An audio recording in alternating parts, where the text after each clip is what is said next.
Friends, we're gonna build a living space for the next generation of leaders, stewards, and pioneers to thrive in order to build together the more beautiful world our hearts know is possible. This is an endeavor already 3 years in the making. After having started 2 community villages, one in Bali, one in Portugal, and resorts that we rented, and closing both of them, this is our next attempt of bringing this vision into reality. This vision that feels so meaningful for me and is so closely connected to my heart.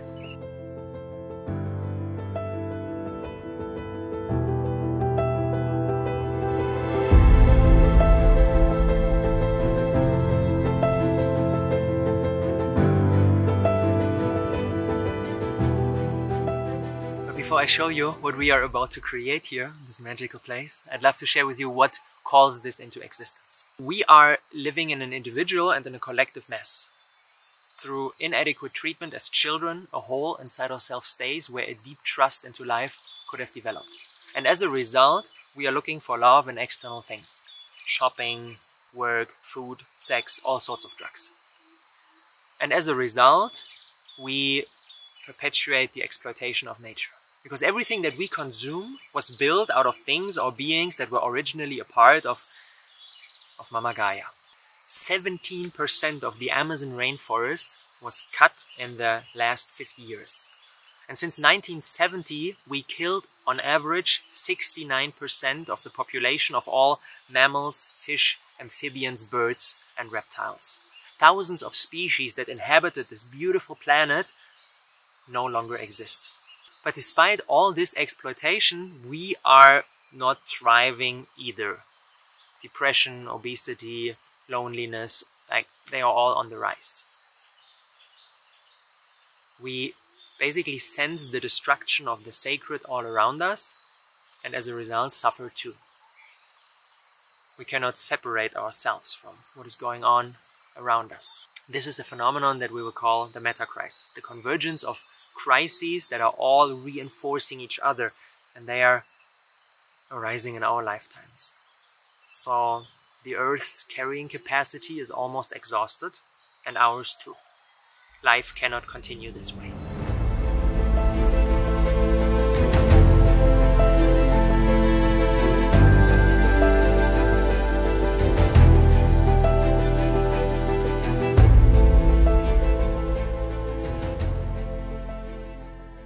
But what if it's the darkest right before dawn?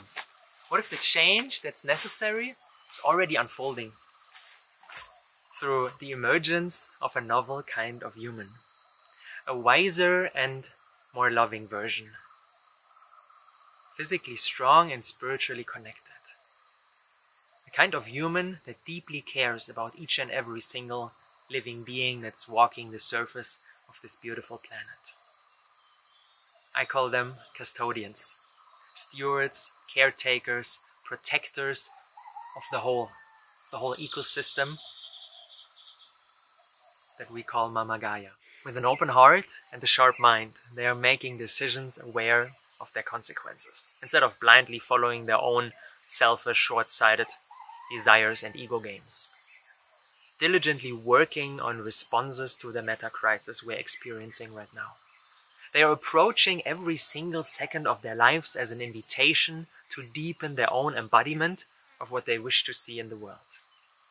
Wholehearted, vigorous, and wise.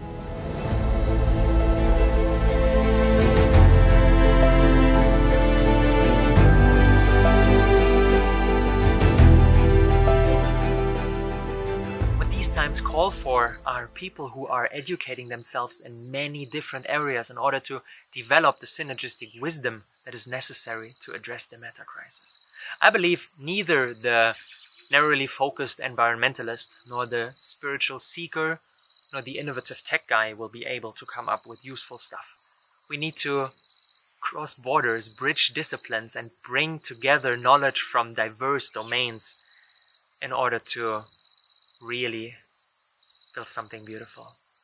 What these times call for are modern-day Leonardos. Leonardo da Vinci was the most preeminent figure during the Renaissance of the 15th and 16th century.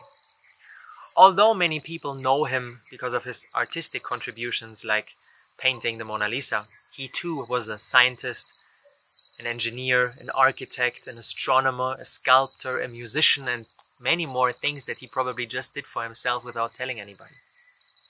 Leonardo's ability to integrate knowledge from diverse domains enabled him to envision innovations that were far ahead of his time.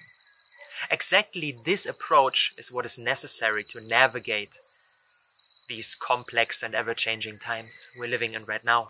We need more modern-day Leonardos, more modern-day Renaissance women and men who have the capability to guide Homo sapiens as a species into this next chapter.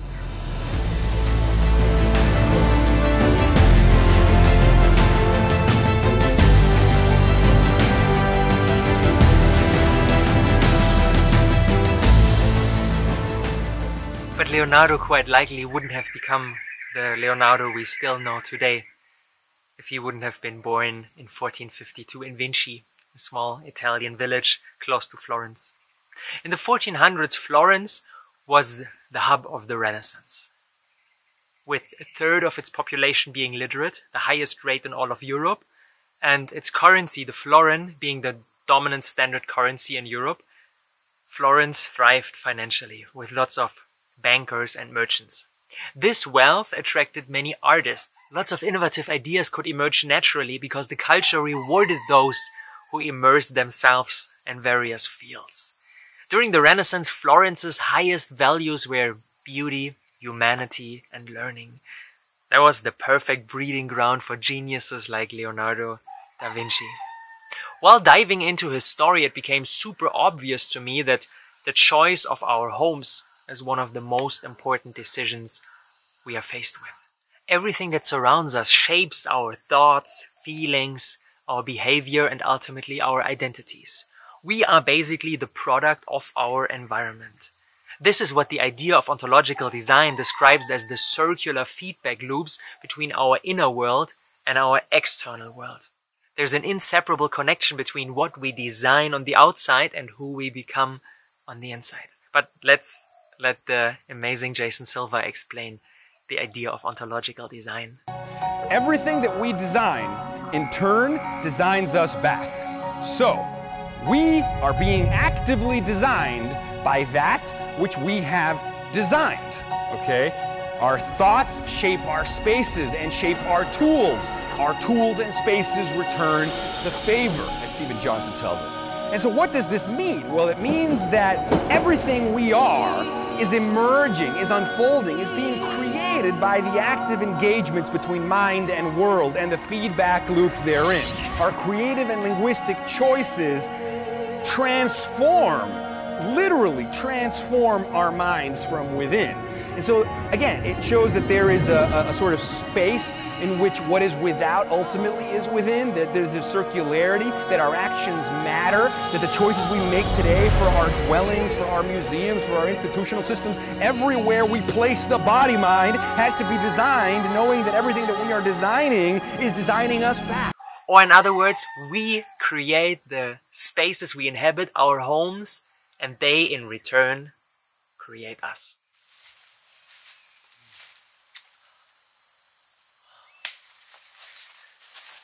So, our task is clear.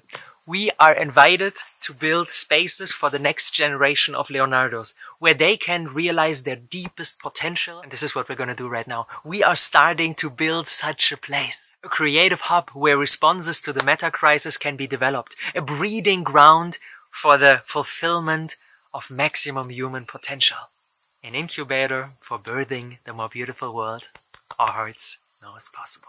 Or to say it in the words of Nobel laureate Ilya Prigogine, when a complex system is far away from equilibrium, small islands of coherence in a sea of chaos have the capacity to shift the entire system to a higher order. No, for the global shift to take place, we don't need 8 billion people.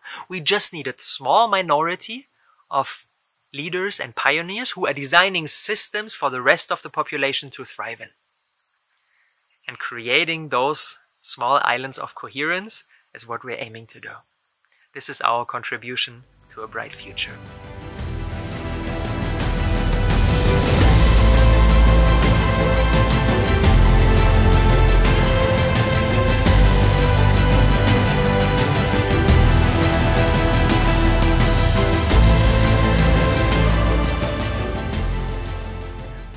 this take place? Probably on this beautiful piece of land nestled high up in the mountains of central Bali, Indonesia. Here we are presented with the perfect living conditions for the next generation of custodians. We are currently in the process of securing the financing, acquiring the land, developing the concept and setting up the team.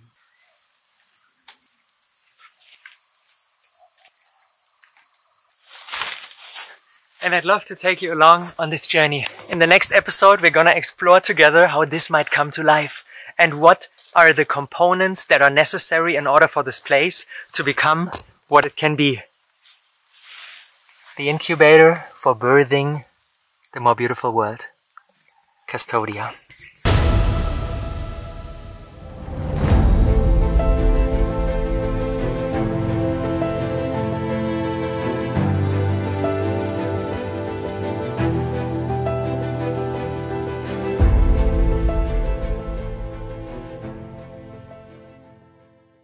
By the way, if you want to learn more about the philosophy behind what we are doing here, I want to invite you to dive into my book. Gaia's Custodians, The Emergence of a Novel Kind of Human, explores in depth what are the necessary criteria in order to build the more beautiful world. It's living in the gift economy, there's no paywall, you can directly dive into the ebook or the audiobook. The link is down there. Enjoy.